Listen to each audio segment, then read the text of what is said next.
أشهد أن لا إله إلا الله وحده لا شريك له وأشهد أن محمدا عبده ورسوله أما بعد فأعوذ بالله من الشيطان الرجيم بسم الله الرحمن الرحيم الحمد لله رب العالمين الرحمن الرحيم مالك يوم الدين إياك نعبد وإياك نستعين اهدنا الصراط المستقيم صراط الذين أنعمت عليهم غير المغضوب عليهم ولا الضالين آمين عالم الغيب فلا يظهر على غيبه أحدا إلا من ارتضى من رسوله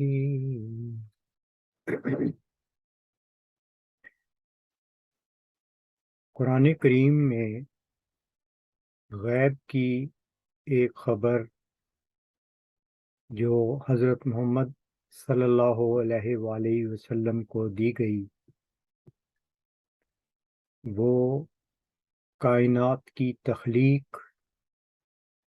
اور اس کا مقصد اور اس کا طریق وہ بھی اس میں بیان کیا گیا۔ قرآن کریم میں جو خبر دی گئی ان میں سے ایک یہ ہے خالق کل شیء فقدرہ تقدیرا، کہ اس نے ہر ایک چیز پیدا کی اور پھر ان کی تقدیر بنائی، یعنی انہوں نے کیا کرنا ہے، کس رستے پہ چلنا ہے۔ اسی مضمون کو غیب کی ایک اور خبر جو اس پہ روشنی ڈالتی ہے وہ یہ ہے یفعلون ما یؤمرون، کہ یہ تمام چیزیں وہی کچھ کرتی ہیں جن کے کرنے کا ان کو حکم دیا گیا ہے۔ اب یہ وہ حصہ ہے جس میں عدم سے وجود میں لانے کا ذکر ہے، اور پھر وہ وجود کیا رول ادا کرے گا اس کے بارے میں انفارمیشنز ہیں، اور اس حصے پر انسان نے علمی لحاظ سے بھی کافی ترقی کی ہے، مگر اس کا ایک اور حصہ بھی ہے، وہ یہ ہے کہ جو کچھ ہم نے تخلیق کیا، یعنی اللہ یہ بیان فرماتا ہے، اس کو ہم فنا بھی کر دیں گے۔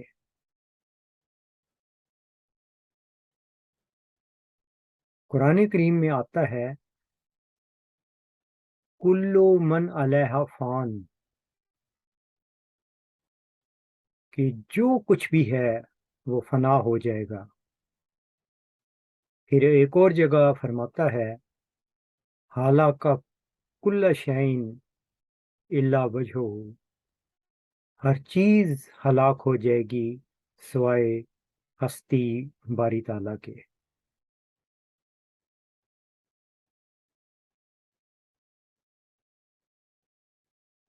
اب جیسا کہ اوپر بیان کیا گیا ہے کہ جو کچھ بھی کائنات میں تغیرات ہو رہے ہیں وہ ان کی ایک تقدیر ہے، وہ خود بخود نہیں ہو رہے بلکہ وہ ڈیزائنڈ ہیں، اور اللہ کی ہستی اس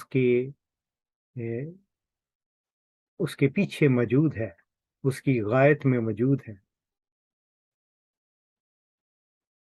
ان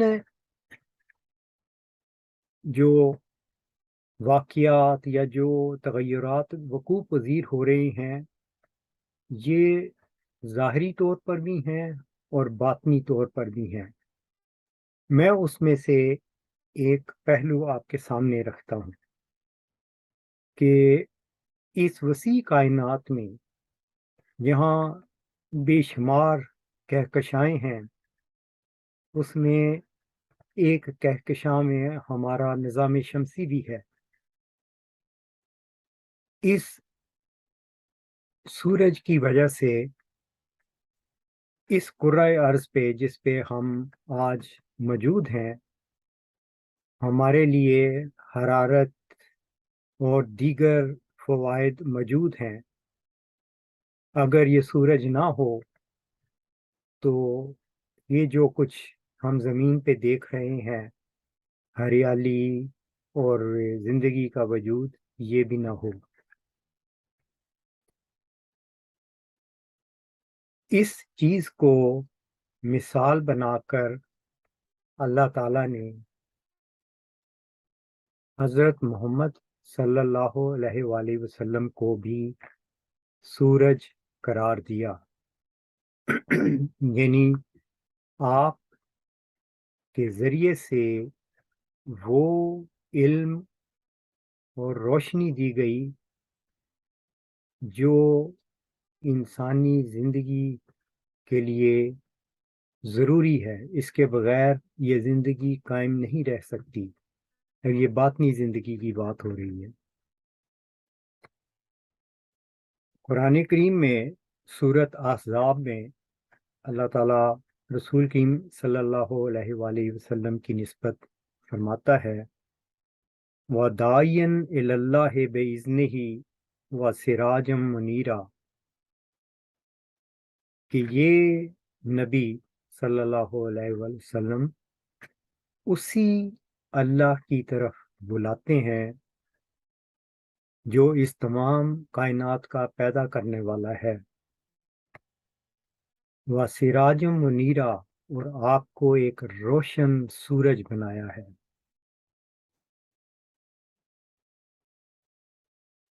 کائنات کا یہ عمل جو عدم سے وجود اور وجود سے فنا تک جاری ہے، یہ اس کے بھی دو حصے ہیں۔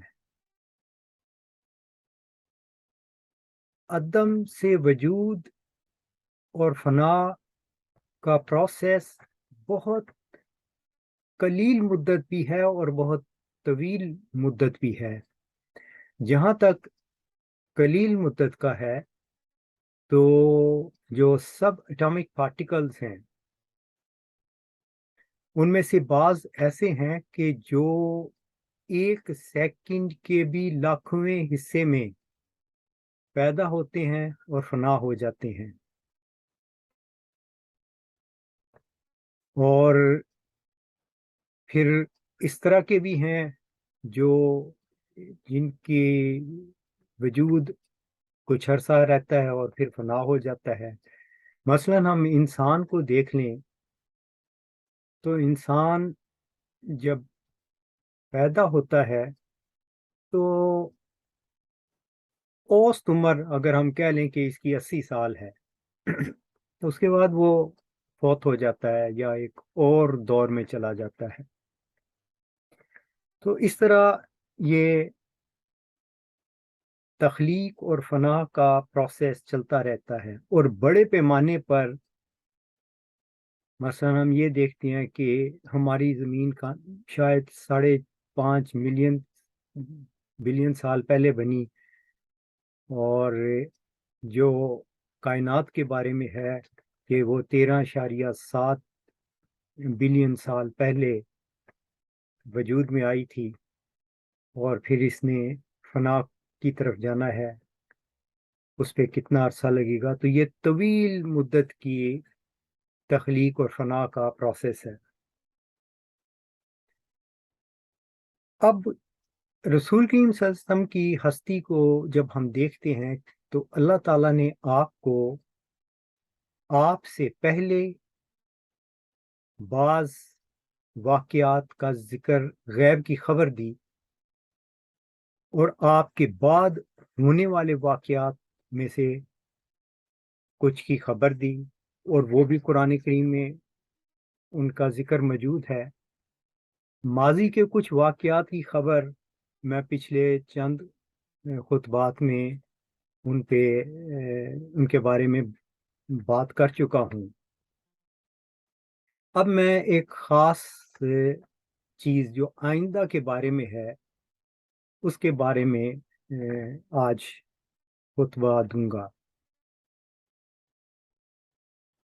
جیسے کہ میں نے شروع میں عرض کی تھی کہ اللہ تعالیٰ نے رسول کریم صلی اللہ علیہ وآلہ وسلم کو سراج منیر کہہ کے پکارا ہے، چمکتا ہوا سورج، روشن سورج۔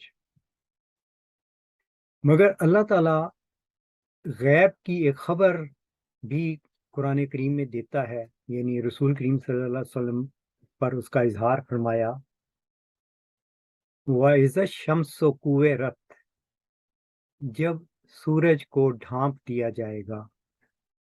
اس کا سادہ سا مطلب یہ ہے کہ جب آپ کی تعلیم پر عمل کرنا چھوڑ دیا جائے گا۔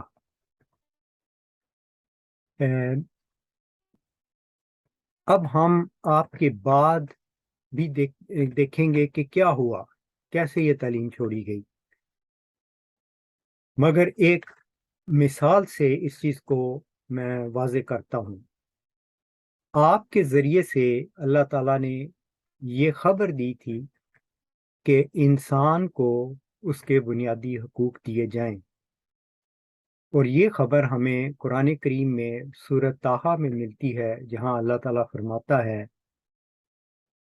اِنَّ لَكَ أَلَّا تَجُوعَ فِيهَا وَلَا تَعْرَىٰ وَأَنَّ لَكَ لَا تَظْمَأُ فِيهَا وَلَا تَضْحَىٰ۔ اس کا مطلب یہ ہے کہ اس سوسائٹی میں کوئی شخص نہ بھوکا رہے، نہ ننگا رہے، نہ پیاسا رہے، نہ دھوپ میں جلے۔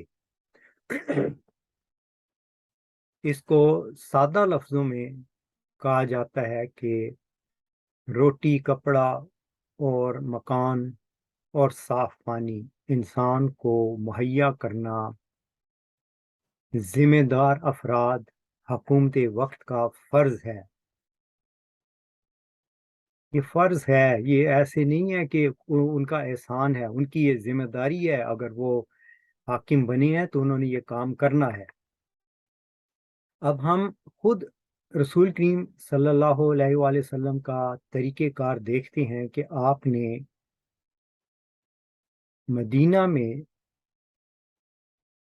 جو سوسائٹی بنائی اس میں یہ حقوق دیے گئے، جو بھی ٹیکسز، جزیہ یا اموال یا پھل آتے تھے، آپ ان کو ضرورت مندوں کے درمیان تقسیم فرما دیتے تھے۔ یہ اس کی ایک صورت تھی جو آپ کے زمانہ میں جس پر عمل پیرا ہوتے رہے۔ مگر آج جس زمانہ میں ہم ہیں، اس کو ذرا اب دیکھتے ہیں کہ اس تعلیم کو کس طرح ڈھانپ دیا گیا۔ یعنی یہ جو قرآن کریم کی الہامی خبر تھی آئندہ کے زمانے میں کہ اذا الشمس کورت، جب سورج کو ڈھانپ دیا جائے گا، اس وقت دنیا میں 57 کے قریب اسلامی ممالک ہیں، یعنی رسول کریم صلی اللہ علیہ وسلم کے ماننے والے۔ تو کیا انہوں نے رسول کریم صلی اللہ علیہ وآلہ وسلم کی اس تعلیم پر جو قرآن میں درج ہے، جس کی اوپر تلاوت کی گئی ہے، یہ بنیادی حقوق اپنی رعایا کو دیے؟ 57 ممالک میں سے کسی ایک ملک نے بھی انسان کو اس کے بنیادی حقوق نہیں دیے۔ تو ثابت ہو گیا، حالات اور واقعات و تغیرات صاف طور پر ظاہر کر رہے ہیں کہ سورج کو ڈھانپ دیا گیا، رسول کریم صلی اللہ علیہ وآلہ وسلم کی تعلیم پر عمل نہیں کیا گیا۔ اچھا، اس میں ایک چیز اور بیان کرنا بھی بڑا علم کا باعث ہوگا کہ آپ نے آخری زمانہ میں جو اس کی قیامت کے قریب کی نشانیاں بتائی ہیں، اس میں ایک علامت یہ بتائی ہے سورج کا مغرب سے طلوع ہونا۔ اس میں ہم یہ دیکھتے ہیں کہ یہی قرآنی تعلیم کہ سوسائٹی میں کوئی شخص بھوکا، ننگا، پیاسا اور بغیر چھت کے نہ رہے۔ آپ دیکھیں 57 اسلامی ممالک نے تو یہ حقوق نہیں دیے، لیکن مغرب نے اپنی عوام کو یہ حقوق دیے ہیں۔ یہ ملک جس میں میں رہ رہا ہوں، سویڈن، میرے ارد گرد ہمسایہ ممالک Norway, Finland, Iceland, Denmark, یہ انسان کو حکومتیں انسان کو اس کے بنیادی حقوق دیتے ہیں۔ اگر کسی کے پاس ذریعہ روزگار نہیں تو اس کو رہنے کے لیے مکان، کھانے پینے کے لیے اتنی مالی مدد دے دیتے ہیں کہ وہ اپنا گزارا کرتا رہے، اور کوشش کرتے ہیں کہ وہ سوسائٹی میں کارآمد وجود بنے، کوئی جاب تلاش کرے اور کام کرے۔ اسی طرح اور ممالک بھی ہیں، انگلینڈ میں بھی بہت سے حقوق دیے جاتے ہیں، کینیڈا میں دیے جاتے ہیں۔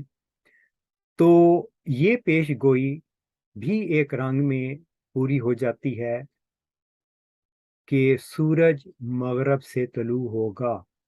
رسول کریم صلی اللہ علیہ وآلہ وسلم کی تعلیم کا عملی نمونہ ہمیں مغرب میں ہوتا نظر آئے گا۔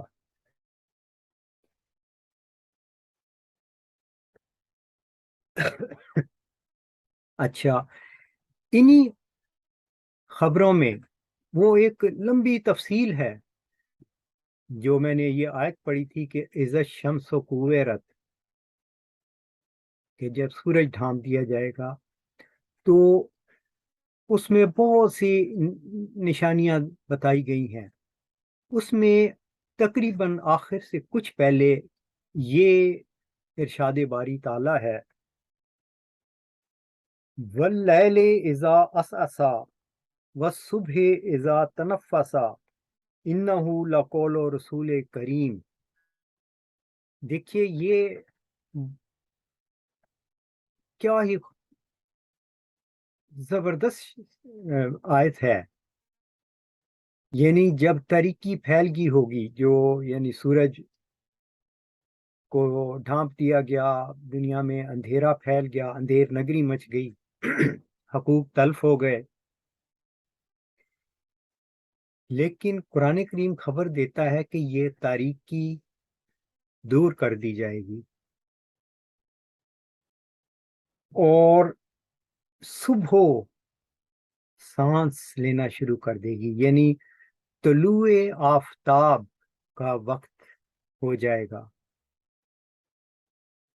تب پتہ چلے گا کہ یہ قول ایک انتہائی بزرگ ہستی رسول کا تھا، یعنی رسول کریم صلی اللہ علیہ وسلم کی باتوں کی صداقت دنیا میں ظاہر ہو جائے گی۔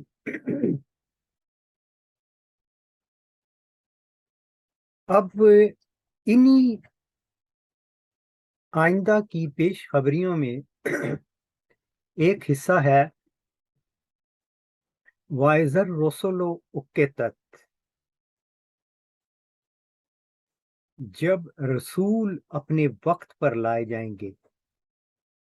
یہاں پر دیکھنا چاہیے کہ یہ خبر کس کو دی جا رہی ہے؟ یہ خبر دی جا رہی ہے حضرت محمد صلی اللہ علیہ وآلہ وسلم کو، اور ان سے کہا جا رہا ہے کہ رسول اپنے وقت پر لائے جائیں گے۔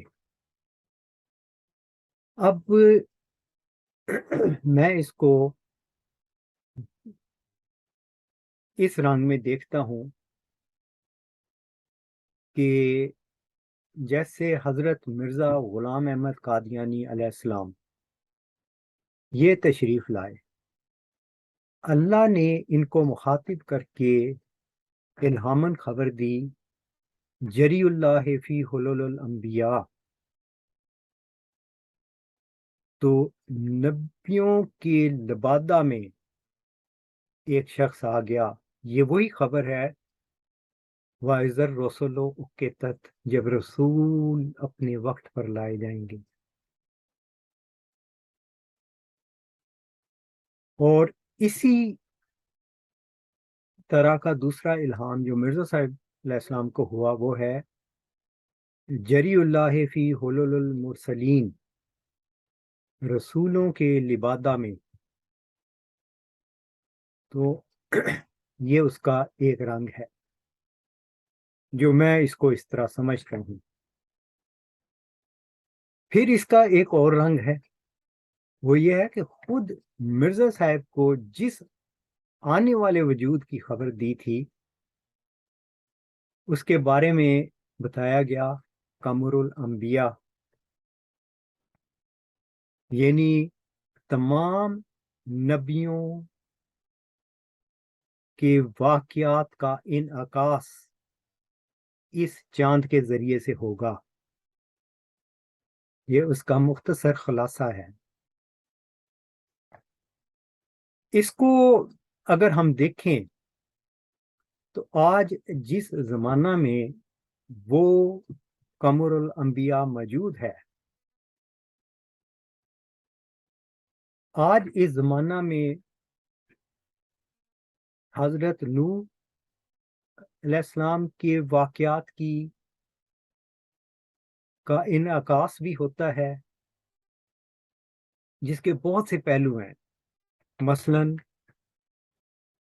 ایک عالمگیر سطح پر بیماریوں کا عذاب جیسے حضرت نوح کے زمانے میں آیا تھا، پانی کا عذاب۔ پھر اس میں اسی زمانہ میں ابھی کچھ دن پہلے جب چائنا، امریکہ اور تائیوان کے معاملے میں ایک دوسرے کے مد مقابل آ گئے تھے، تو ایک انتہائی خطرناک جنگ کا خدشہ تھا، ایٹمی جنگ۔ اس کا ایک نفسیاتی عذاب، معاشی عذاب، دنیا میں بڑھتی ہوئی قیمتیں اور انسان کو زندگی گزارنے کے لیے اس کا گزارا مشکل ہوتا جا رہا ہے۔ اسی طرح ہم دیکھتے ہیں کہ رشیا اور یوکرائن کی جنگ، جس میں امریکہ اور دوسری طاقتیں، یورپی طاقتیں ملوث ہیں، یہ سارا ایک مجموعی لحاظ سے ایک وہ دور ہے جو عذاب کا دور ہے، اور اس کو ہم نوح کے زمانہ سے مماثلت دے سکتے ہیں۔ اور اسی زمانہ میں یہ قمر الانبیاء کا وجود ہے، اور اس کا جو وجود ہے وہ جو اسلام کی جو تعلیم تھی اور جو غیب کی خبریں دی گئی تھیں بالکل اس کے مطابق ہوا ہے۔ اور یہاں پر بھی ہم دیکھتے ہیں کہ نوح، جو کہ مرزا صاحب کو بھی مخاطب کر کے اللہ تعالیٰ نے ان کو کہا تھا، ان کا بیٹا، پھر جو کچھ وہ واقعات ہیں وہ پچھلے خطبات میں بیان کر چکا ہوں، وہ صاف طور پر ہمیں نظر آتے ہیں۔ اسی طرح حضرت موسیٰ علیہ السلام اور فرعون کے واقعات ہیں، اگر اس کو اس زمانے پہ اطلاق کر کے دیکھیں تو وہ بھی اسی زمانہ میں وقوع پذیر ہوتے ہوئے نظر آ رہے ہیں۔ اور حضرت یوسف علیہ السلام کا واقعہ ہے کہ ایک شخص کو جس کو خدا نے ایک معزز مقام دینا تھا، اس کو اسی کے بھائیوں نے گھر سے نکال دیا، وہ چیز بھی ہمارے سامنے ہے. تو یہ تمام خبریں جو غیب کی دی گئی تھیں، ہمیں قمر الانبیاء کی جو خبر دی گئی تھی اس میں وہ پوری ہوتی ہوئی نظر آتی ہیں. یہ سارے واقعات ہمیں یہ بتاتے ہیں کہ خدا تعالی غیب کی خبریں دیتا ہے، اپنے برگزیدہ رسول پر ان کو ظاہر کرتا ہے، اور جب وہ وقت پر پوری ہو جاتی ہیں تو اس رسول کی صداقت پر مہر لگا دیتی ہیں، اور اس کے پیچھے اس ہستی کی صداقت کا پتہ دیتی ہیں جو ان تمام چیزوں کا پیدا کرنے والا ہے، یعنی ہستی باری تعالی. اور اسی ہستی کا ادراک حاصل کرنا، یہ ہی انسانی زندگی کا مقصد ہے. وَمَا خَلَقْتُ الْجِنَّ وَالْإِنسَ إِلَّا لِيَعْبُدُونِ. اسی لیے انسان کو پیدا کیا گیا تھا اور کیا گیا ہے کہ وہ اپنے خالق کو پہچانے. اور یہ دنیا میں ہونے والے تغیرات ہمیں شعور دیتے ہیں کہ خدا تعالیٰ غیب کی خبریں دیتا ہے، وہ ہے.